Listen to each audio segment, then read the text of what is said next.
mga guys, apat na klase ng oil seal. Ito po yun, oh. Nagpalit na tayo nito. Itong passenger side, ito po yun. Yan. Dalawa. Tapos itong shifting, ito po siya. Yan. Ito po yun. Malakas ang tagas ng APF. Ganito rin dito. Kaya sabi ni sir, sabay mo na lang. Ngayon ito pinaka malala. Malambot na buto.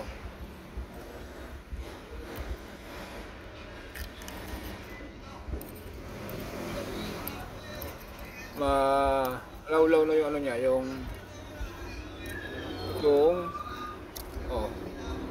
dapat po niya sikot na ng ganito po. Tulad yung ginawa natin dito, ito ang ginamit ko, sikas po. Dapat ganyan. Ito, ayun, kung mapansin nyo mga guys, itong luma, nakaluwag ko.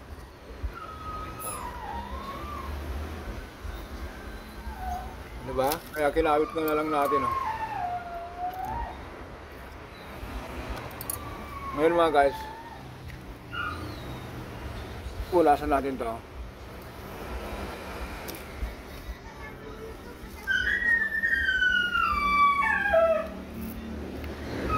Dapat guys, ito masakit po siya, oh.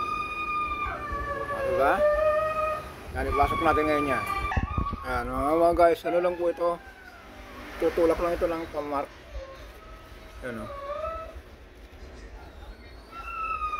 Tapos pagkatapos na ilagay yung oil seal, saka natin ilinis.